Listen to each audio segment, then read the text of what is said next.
a form of energy. And I need to remind you that energy can neither be created nor destroyed. It only changes from one form to the next. Energy and matter are very different. Matter has mass and volume. Energy can make matter move. So if I add energy to a solid, the molecules vibrate, the bonds break, and then it can form into a liquid. If I do the opposite, take the energy out, I go from a liquid back into a solid. So energy itself is neither created nor destroyed. It only goes from one form to the next. So I can take electricity and I can transform it into light energy. Light itself is formed by moving electrons. So here I have a little diagram where I have an electron in one of these lower energy levels. When this electron gets excited, what happens is it jumps up to a new level. Then when it falls back down into its regular energy level, it releases a tiny little packet of light. And this light continues on very fast at 186,000 miles a second, or 700 million miles an hour. It will travel in a straight line. And that's a lot different than sound. Sound itself travels a lot slower. It travels at 346 meters per second. So to almost get one entire lap around the track in 1 second, where light will travel much faster at 186,000 miles in 1 second. So traveling the speed of light would be pretty neat.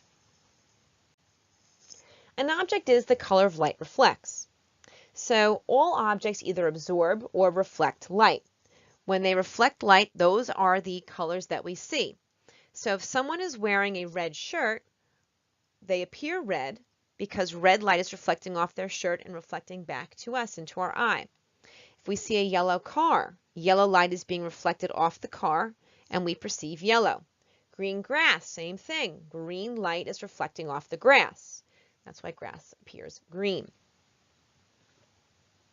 So if I see an object that is white, it's reflecting all wavelengths of light. It's reflecting red, orange, yellow, green, blue, indigo, and violet.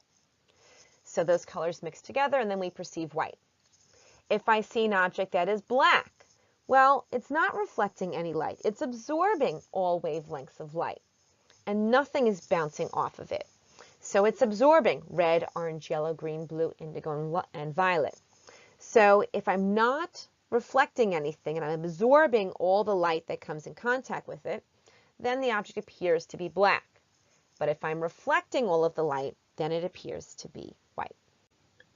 The three primary colors of light are red, green, and blue. If I take these colors and I mix them together, I can get white light, which is why when you go to a performance and you look up on stage, you'll actually see the lights. Some lights are red, some lights are green, some lights are blue. This gives us a nice, pure white light up on the stage. Here you can actually see the colors of light mixing. So we have red, green, and blue. The three colors then are being brought together and you can see that they were going to make white light. But you know better. When you were little, you took crayons, and when you took blue and you took yellow, it made green. And when you took yellow and red, it made orange. It never made white light. So here, this is what are called subtractive colors. These are the colors in pigments, in crayons, and paint, which make the colors that you know of. Here you can see the subtractive colors mixing in action. So here they come in and then they turn into black. And this is actually what's used on your computer printer. So if you look at your color cartridge in your computer printer, it has these three colors in it. And these three colors used in different amounts can make all the different colors that are on your color printer. This slide shows what happens with a red apple. So we have the white light comes and shines down onto the apple, and then only red light gets reflected.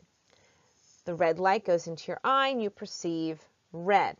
All other wavelengths of light are being absorbed into the apple. So let's try practicing with 4 different colored objects. We have a red object, a yellow object, a white object, and a blue object. This first one is just like the apple. All right, white light has every color of the rainbow in it, red, orange, yellow, green, blue, indigo, and violet. So if I shine white light down on this red object, only red light will be reflected. Every other color will be absorbed. So that means orange, yellow, green, blue, indigo, and violet all get absorbed into this red object, and only red light gets reflected. Now I have a yellow object with that same white light shining on it. So that means every single color of the rainbow is shining down onto the yellow object.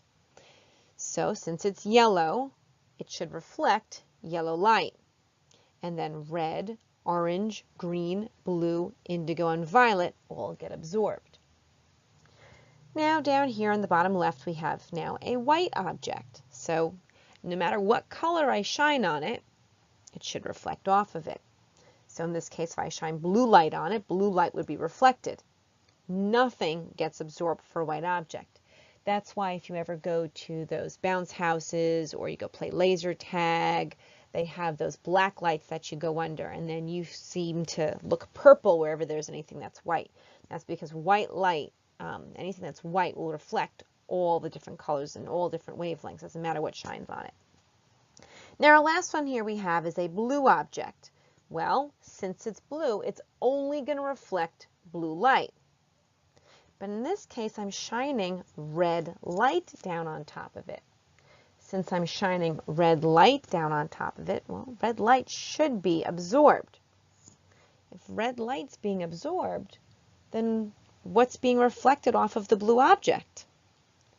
Well, in this case, nothing is being reflected off the blue object because the light that's being shown on it is being absorbed. So when nothing is being reflected and the object absorbs all wavelengths of light that hit it, the object then appears black.